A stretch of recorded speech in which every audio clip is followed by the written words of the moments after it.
there's a big avon that people don't know about, or they do know about, but they don't realize, hating another person. You hate another Jew, let's say. He writes over here. It says, Lo, there's a doraita. It says in the pasuk, Lo tisna achicha bilvavecha. You're not allowed to hate another person in your heart. You have to be careful with that, because people think, oh yeah, what's the big deal? I didn't do anything wrong to the guy. Did I curse him? Did I tell him anything? Did I do anything? Right? Alright? Did I know? Yes or no? No. So the guy says to himself, what do I do? I just in my mind, I said to myself that this guy I don't like. You know, a guy comes to shul sometimes. One guy comes over to me, Rabbi, you see that guy? I don't like that guy. I don't like that guy. So I tell him, it's a suri, you're not allowed to do that. It's an averah. Why don't you like the guy? Rabbi, he annoys the heck out of me. This, that. I talk to him. He tells me, come on. You have to understand, you have to be very, very careful. It says in the pasuk, Lo tisna achicha bevecha. And the Pentecost is telling us that a person that hates somebody, it's one of the avarot hamurot. It's one of the avarot, the strict averah. She'over to dila kama mitzvot aseh v'lo ta'aseh. It doesn't say it's only one averah, it's a few, he writes. He writes it's a few, especially if a person gets into mahloket. If a person gets into mahloket, you have to understand, you're already stepping into a fire zone. That's what you're doing. I told you once there was a Shiva. He was a guy that, one fellow, it was a new yeshiva, high school, and they were just building it. So what happens? People were coming in, correct? People were coming in, new guys from the 8th grade.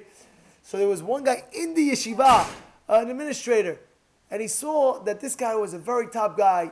He would tell him, listen, don't go to this yeshiva, it's a brand new high school. Go to this yeshiva, and he would send them off to a different high school. Imagine the top guys in the yeshiva, everyone, the top guys, he sent them off to that. And the administrator in the school.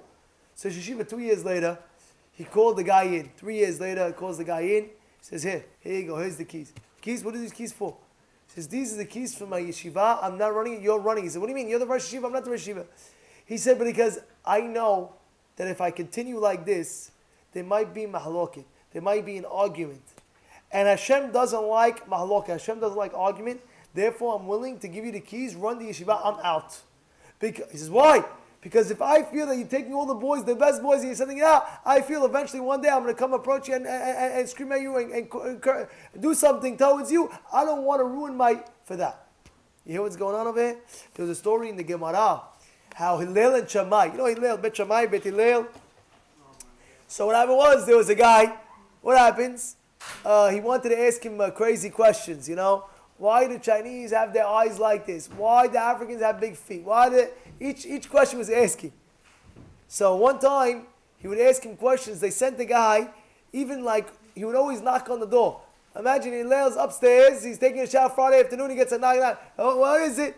Oh, Rabbi, I have one more question. Why he's like that? The weirdest questions. So after he got all the questions and he was calm and he didn't get upset, the guy got upset at Hillel. He said, what are you upset at me? He said, because I had like a bet with the other guy that you wouldn't, that you would get angry. I'd be able to get you angry. He says, I see I wasn't able to get you angry and I bet out this amount of money. He said, it's brought down in the Gemara, he quoted a huge amount of money, Hillel, which is about 2 years worth of parnasah. About 2 years worth of parnasah. Hillel said it's worth it even if he would lose, meaning to say Hillel himself would lose, meaning to say it's worth it that I didn't get angry not even one iota, not to lose my cool, even if a person would lose 2 years of parnasah. What do you mean? You know what it is to get angry? How could you lose your self-control? I'm in control myself. The Yetzer Hara is not going to control me. If I know this is the right thing, this is the right thing, and I know my focus is like this, and I know I will not lose my cool one iota. You hear what's going on? People right away, they snap, they bug out, they this, they that. Relax. What happened? What did the guy do? You have to always be in the state of in control. And you know what? There's going to be a lot of tests in life to see if you're going to lose your control or not. A lot of tests. And what do you have to do? You have to focus. One idea. I have to focus. I'm not losing my control. I'm not losing my dignity. And it's hard. It's hard. You know, sometimes a person has a neighbor, he has a wife, has whatever it may be, whatever he has. But they try to get you just they know how to tick you off, just tick. And you get it, like you blew the fuse, you blow the fuse. Allah, relax. How could you ever blow your fuse? That means you are not in control of yourself. At that state of mind, you're not in control of your state. And if you don't control yourself when you could, it's just going to get worse. Oh no, Rabbi, it was just this one time. That one time leads to another one time. That leads to another one time. That leads to one time. You understand? Like it's a guy, he's on a diet. What happens? Oh, Rabbi, last cookie.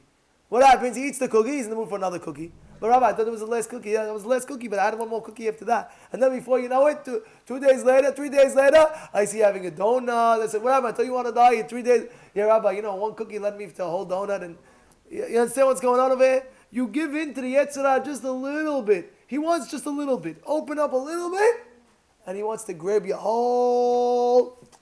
You know what's going on?